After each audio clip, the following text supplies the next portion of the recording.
So let's start today's topic with the conduction problem in the right bundle branch block and the left bundle branch block. Previously we have seen that there is the branch block in either AV from SC node to AV node. Either there is the blockage in the AV node or there is the blockage in the bundle of hits.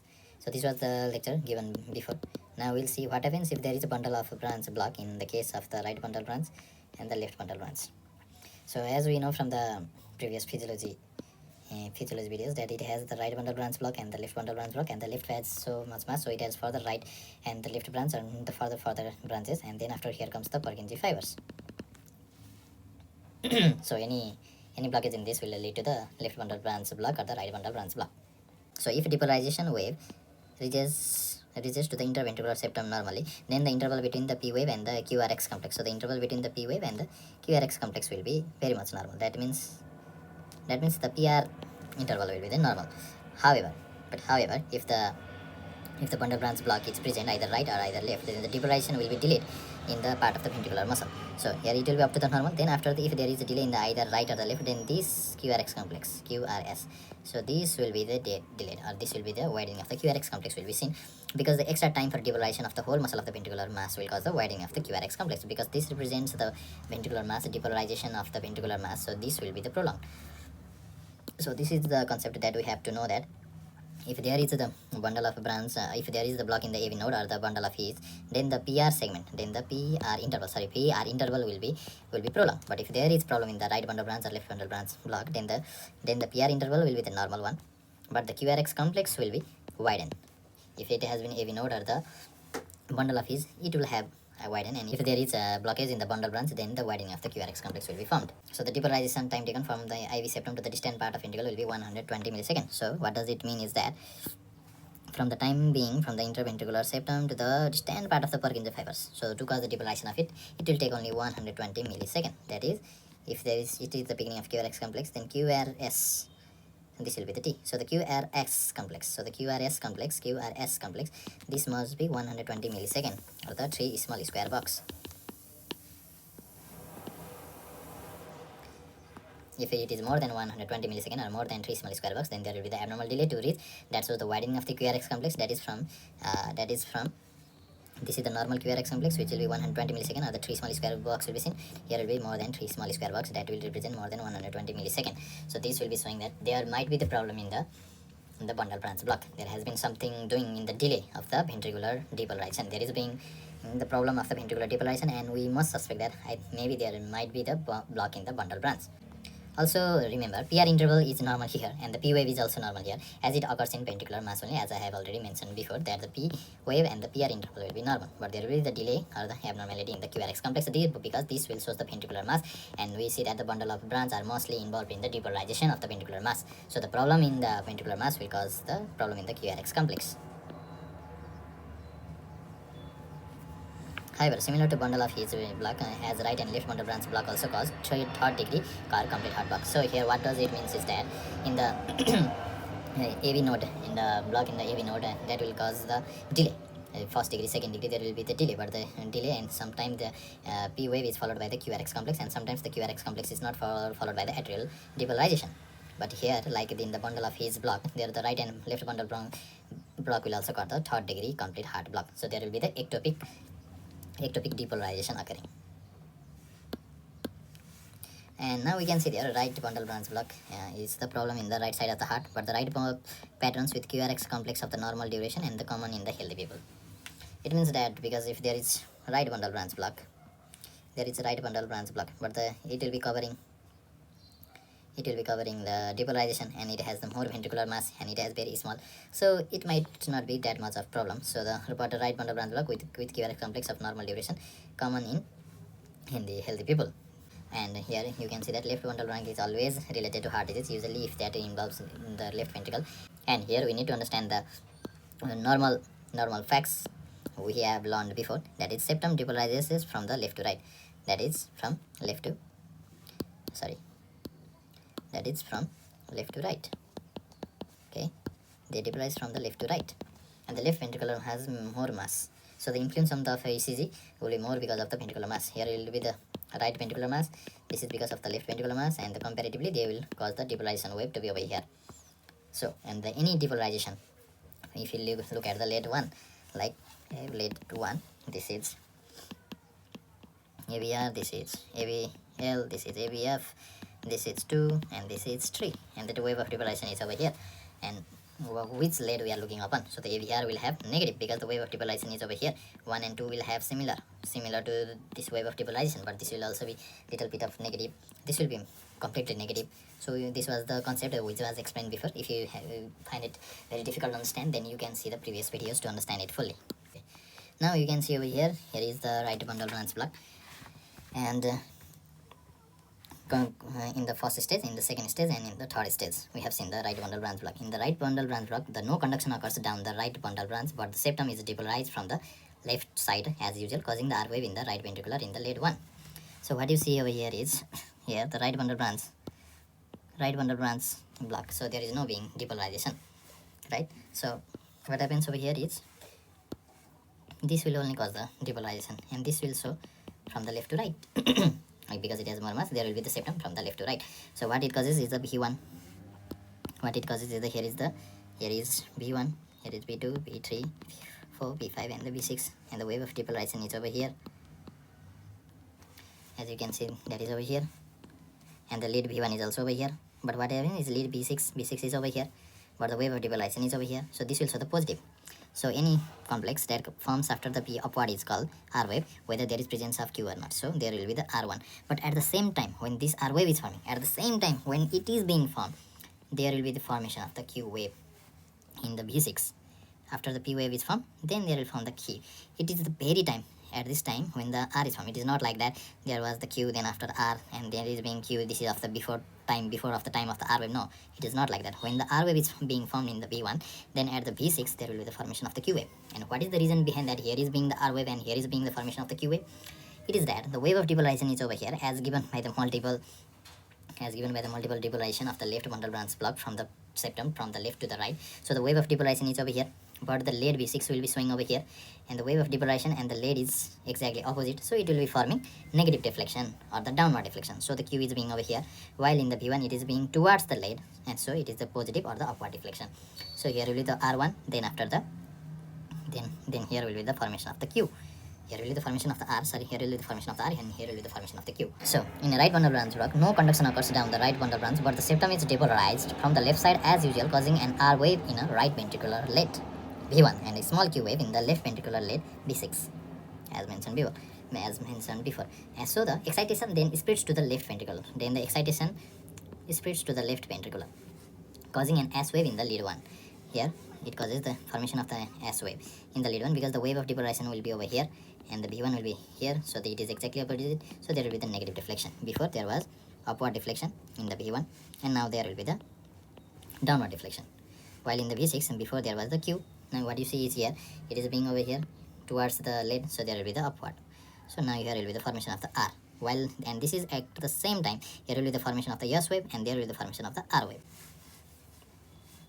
So excitation then spreads to the left ventricle, causing S wave in the lead B1 and R wave in the lead B6. It takes longer than in a normal heart for excitation to reach the right ventricle because of the failure of the normal conducting pathway. Because there was, but it takes little bit more time because we have not been depolarized.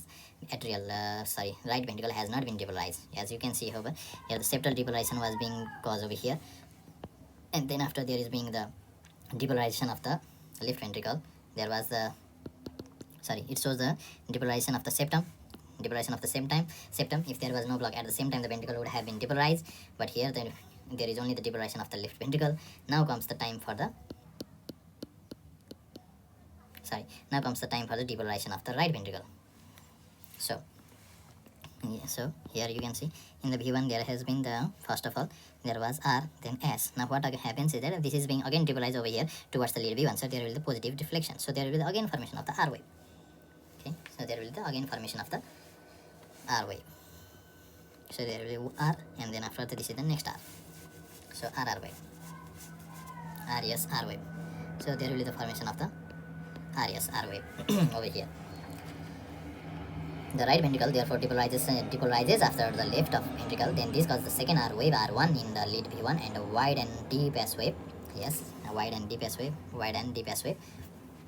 and consequently a wide QRX complex, because this will all represent the QRX complex being more than 120 milliseconds. you can see there is multiple 1 2 3 4 5 6 7 8 9. I think there is 1 2 3 4 5 6 7 8 9. There is normally 3 small square box, but here is being 9 small square box. So this is the bundle branch block. So an RSN pattern with a QRS complex of normal width less than 120 millisecond is sometimes called partial right bundle branch block. If there occurs RRR within the 120 millisecond within the 3 small square box, then it is called partial right bundle branch block.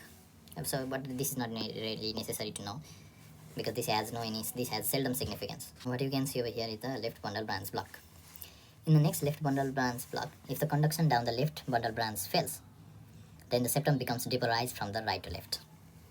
So if that happens, if the conduction down the left bundle branch fails, if there is no conduction through the bundle branch fails, then the depolarization will be occurring from the right bundle branch towards here. So the wave of depolarization will be over here. That means it will be towards P6 and away from the B1. That means the B1 will have after the PQR after the PR interval, then there will be the downward deflection in the B1. There will be the formation of the Q wave, but at the same time there will be the formation of the R wave in the B6. So this is what it meant by the right ventricle is depolarized before the left, and the right ventricle is being depolarized before the left, because there will be the wave, because there is the bundle branch. There is no bundle branch block here, so it will depolarize first.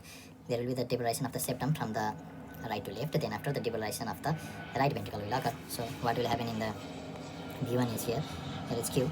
There will be the depolarization of the septum. Then after the depolarization of the right ventricle will be formed, because there has been no left bundle branch, so there will be no, because that will form from the ectopic side or from the other side, but there has been block of the left bundle branch. So the right ventricle will depolarize first, and as this is very small mass, this will form very small R wave, and the wave of depolarization is over the V1. Because the depolarization is only occurring at the right ventricle, there is no depolarization being in the left ventricle, so the wave of depolarization will be towards the right, and it is towards the left, so there will be the positive deflection. But as it is very small mass, there is very small R. But as you can see in the B6, you can see after the P interval there has been nothing. Here is the B6 and it is going away. The wave of depolarization is here, but here, so this is away, so it will form the negative. You can see this is the P4. As in the B6, that has been no depolarization of the ventricular mass. Then as if the wave of depolarization is over the right and B6 lies opposite, then there will be the negative deflection, but it is very small mass in the right ventricle, so there will be the small deflection. That is the S wave. And now we come to the third step. So this is the B1 wave being formed, this is the B6 wave being formed.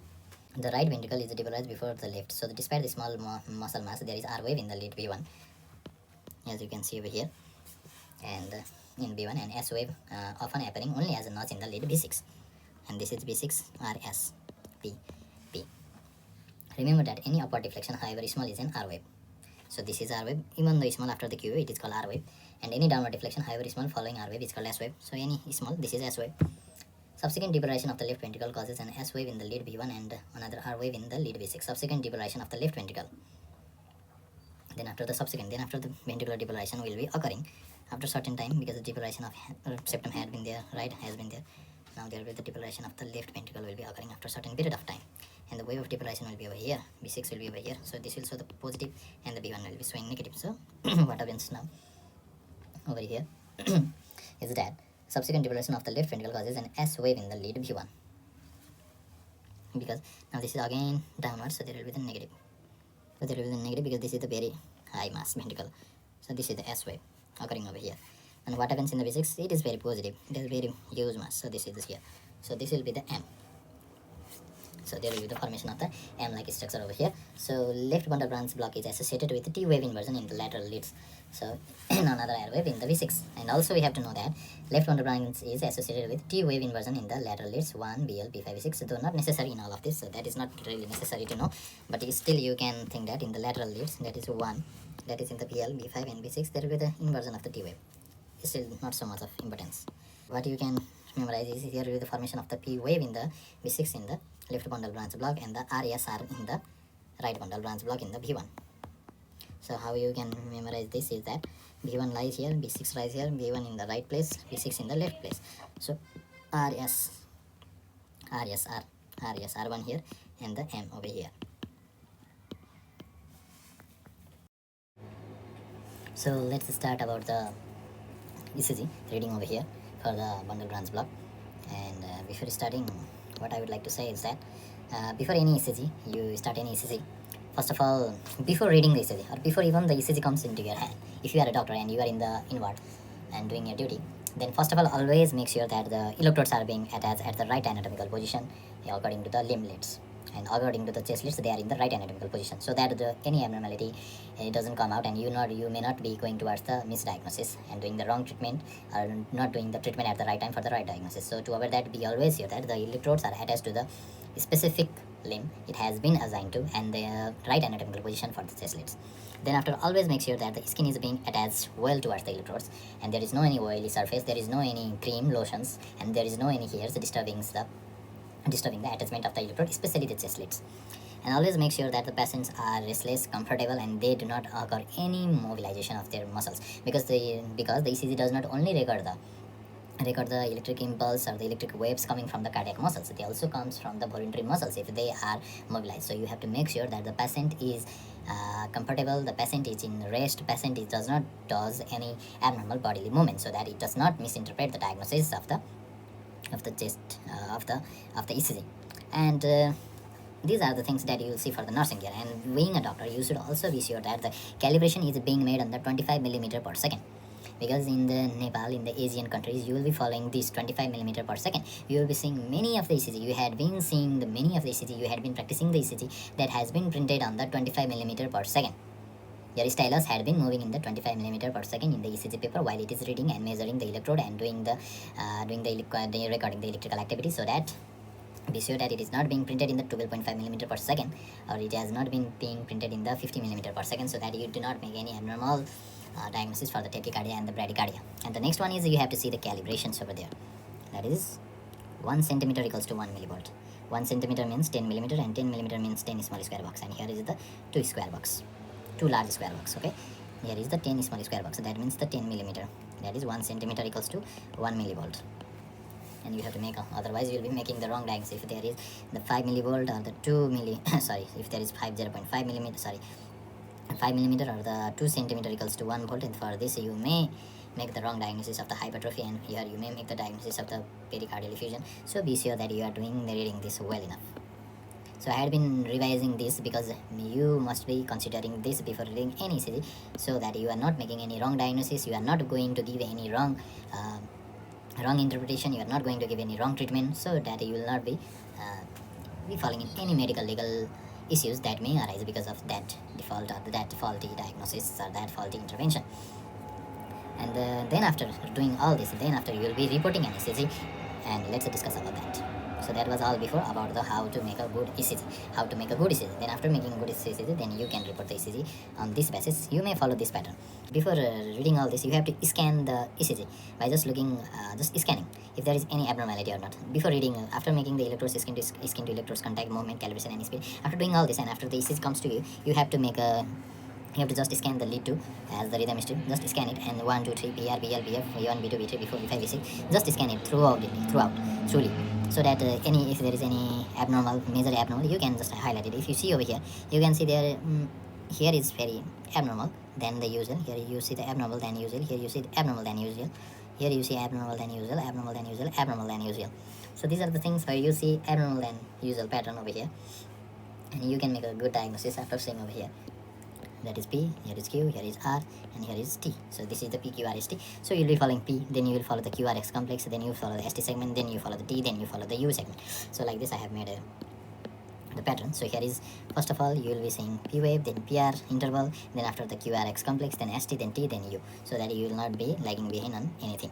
So from the P wave, you will be defining the rhythm and the rate, and always follow the lead 2 as the rhythm strip. But it is not always necessary to follow the rhythm 2 as the rhythm strip, because in the most of the cases the 2 will be given as a long rhythm strip, but here it has not been given, so you will be taking it as the separately. But it does not always require that you must read the P wave. Any chest lead or any limb lead that shows the P wave very well, then you can follow that as the rhythm strip. But here you can see that in the lead 2, here is P, Q, R, S, T, here is P, here is Q, R, S, T, is very well seen. So I'll be following this. Okay, so this is the PQRST. So you can see here the rhythm is well, here is sinus rhythm, and if for the calculation of the T, you will you'll see the RR wave. So 1 2 3 4 5, 1 2 3 4, and here 2 mixer 5. So 5 divided by 300 divided by 5 large square box equals to 60 beats per minute. So it is sinus rhythm with 60 beats per minute. So this is the R. So AV node and the bundle of phase. So PQRST, here P is normal, QRS and T, this is normal. Okay, so this is normal. And for the node PR node, you will be seeing, so you see that there is no any normal abnormality. So here you can see, here QRST, here you see P, and here is P, here is T. So you little bit find over here, here is something different. And while looking PQRST over lead 2, you will also be seeing the PQR. This is should be exactly opposite. So this is normal, this is normal. And what is happening over here is, then after you will see the QRX complex, upward, upward, upward, upward, and then here again you will see this is also being upward. So this is normal axis deviation. If there has been downward and upward, right axis deviation, because right people first fail, then rise is right. And if there has been upward, then downward and downward, then that will be the left axis, because those people have gapped up and failed in the next attempt, in the second, third attempt. So this was the mnemonic to understand the cardiac axis. So then after you can see the cardiac axis deviation completed, PY PR interval completed, and then you find something abnormal over here in the R. So here P, Q, R, S, then again R. You see here P, Q, R, R, R, R, T. Then you P, Q, R, R, R, T. You see over here. Here you see P, Q, R, R, R, and T is inverted here. P, Q, R, R, R, and T is inverted here. V1. What you see is P, Q, R, R, R, T, and P, Q, R, R, R, T, P, Q, R, R, T. So what is this signify is R, R, R in the B1, B2, B3. This signifies if there is R, R, S, R1 pattern, then this is the right bundle branch block. So you have made the right bundle branch block here from axis deviation you have made, and you see there is no any such ST elevation or something like that. There is no any T wave, abnormal T tall T wave. There is no U wave. So you make the diagnosis sinus rhythm with the right bundle branch block. Now you can see the next in the next pattern. You again see here the lead 2 uses. First of all, you see the T, PQRST, PQRST, PQRST, PQRST, and you see here this is right. And while scanning, you see that. So again is starting the next P. First of all, what you will do is that, first of all, you will just scan if there is any abnormality, like unusual or not. So you see here you see like here is something unusual over here, not so good. And you see here there is something abnormal. You see here abnormal over here. So you see abnormal M type here. You see these are being abnormal. Like this is not like what we used continuously. So and then after scanning, you will go for the P wave.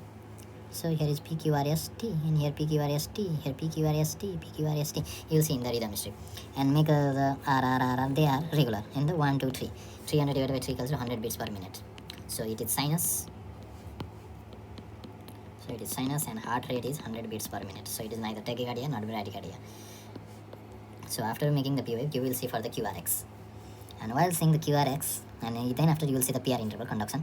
And there is nothing like that. PR delay is not seen over any leads. Then after you will see for the QRX. And while making the QRX, you will see that many QRX are more than 3 box. QRX is more than 3. Here it is more than 3, here it is more than 3, here it is more than 3. Means there is block. And there is some crater there. If you see yum in the B5, B6, then it is left bundle branch block. And especially in the lateral side, 1, BL, and B6. Here you see M pattern over here. Here is M pattern, here is M pattern, here is M pattern here. And it signifies left bundle branch block. So this is clear. Left bundle branch block. You have seen the P wave. You have seen the PR interval. Then you saw the QRX, it is a wide pattern and it's found bundle branch block. And you have signified from the M pattern, this is the left bundle branch block. Then after the QRX complex, here comes here for the T wave and the U wave. So T wave and U wave are also somehow similar. But you can see that here the T wave is inverted, T wave is inverted, T wave is inverted, T wave is inverted, T wave is inverted, T inverted. So this is also the finding in the left bundle branch block. In the 1, in the BL and the B5, B6, you will have inverted T wave. This is the sign of the left bundle branch block. So M pattern and the T wave inversion in the 1, 2, B5, B6. This shows the left bundle branch block. And here is the P wave and the rhythm is correct. So the sinus rhythm with the left bundle branch block is the diagnosis of this ECG. So this is how you must be reading this ECG. I know this is very somehow hectic and difficult to understand, but this requires the good analysis and the multiple reading of the multiple ECG. Then after you will be able to make a good diagnosis from the ECG. Okay, that's all for now.